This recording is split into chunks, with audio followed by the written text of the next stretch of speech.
It's time for the final in our instalment in our series on careers. Actually, that's a very lavish way. It's a series of interviews that we've had over the last few months. This week, advice if you're in your 60s. Careers expert Laurel McLeay joins us now. Laurel, good morning. Hello. We were going to include this group in the 50s, was a 50s plus, but it is a different situation when you get into your 60s.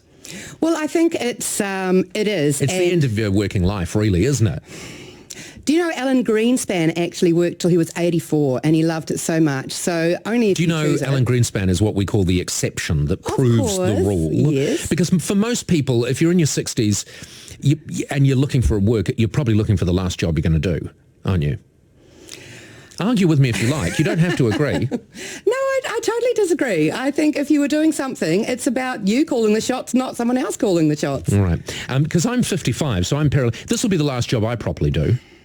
I don't know if I'm doing it properly, but do you know what I mean? I can't imagine, oh God, I can't, you know what I mean? I might do a part-time job after this, like in a supermarket car park. There is the new term called the part-time pensioner, and that's one of the massive shifts with these people who are over 65. You know, it's like people, choose to work because they're not just thinking, I've finished work. By the way, in Fiji, you have to finish work when you're 55. Did you know that? No, I didn't know that.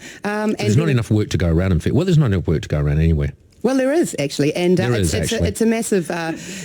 From a diversity perspective, people are saying that we need to look at the older worker because they're a great resource. Well, they have a huge amount of resource. Now, today is the birthday. Ironically, this is all worked hand in glove. Oh, beautiful. We love that, don't we? Today is Len Brown's birthday, yes? So Len Brown is 59. But what we know about Len Brown is he's not going to need a new job until this time next year. So he will be 60 when he's looking for a job. So tips for the 60-year-old looking for a job. Number one, don't even bother going to traditional angles when you're job seeking. That's right. When you're looking at a lot of people who are saying, I can't get a job in my 60s or even 50s, they're saying, I applied for 300 jobs. They went through Seek, and it's like they need to be more resourceful and actually go out. I heard a great story just this week about a woman who was looking for she loved interior design. She had no experience in interior design. The recruiters said, we're not going to put you forward for this role. You're too old. Guess what? She bypassed them. She went direct. So she turned up. She's employed with them and she's their top sales rep. Yeah. And this is a brilliant tip, you know, Laurel, because, and that actually goes for other generations as well, but particularly here because they can't see past that number on a piece of paper. You know, this person's 60, 65, whatever, but you actually front up and you become a real prospect. So actually front up. Right, number two, lifestyle is important. Yes, so, I mean, sometimes, let's be frank, that people in their 60s are working because they have to, not because they choose to. Yeah. But the reality is you are in your 60s now, and some things may be a little bit more trying than others. So don't add health issues to financial issues. You know, you make sure that you do this whole part-time pensioner I love. Companies like ACC actually have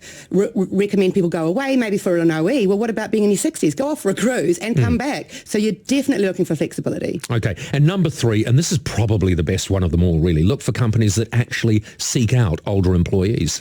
It's really quite reassuring. We had the PwC Golden Age Index, which looks at the attitude of employing people over the age of 55. We came second. New Zealand came second. In the world? OECD countries, 34 of them. And so we do embrace it. And if you just have a look, which I was doing, and seeing how many people actually have stories. I mean, there's a great story of Bunnings, the guy who ran a lawnmower store for years, and now he's absolutely a key part of that community. See how that actually is a perfect example of what we're talking about. Here's someone who has more knowledge in that area than you could ever hope to pay for, and you can get him at the price of someone just straight off the job market. No, it's perfect. Brilliant, Laurel. They are great tips. So all is not lost. If you need a job when you're 60, you'll be able to get one. You just have to go about it slightly differently. Thank you. Career expert Laurel McLeay. God, imagine if one day you lost your job and you couldn't find another one. You wouldn't be able to call yourself a career expert anymore. Imagine that. Yeah, imagine the irony that. of expertise. I'm imagining it now. Oh God, your life is horrible in my imagination. Oh, it's awful. Do you reckon Len Brown will be able to find another job? I'm not going to comment on Len Brown. Okay, no, fair enough, Laurel, fair enough. And I notice you're not eating any of the insects I provided free of charge. Have one of those little ones, because I can vouch for those. Yeah, I don't know what they are. They're like grasshoppers with one leg. I don't know. What do you reckon? They're all right, aren't they? Are they? Bella said it tastes like all bram. I tend to agree with her. Yeah, that's good. You might need a drink of water now because they just don't go out of your mouth. You think you're swallowing them, but they stay there. An hour later, there's a leg stuck between your teeth or something.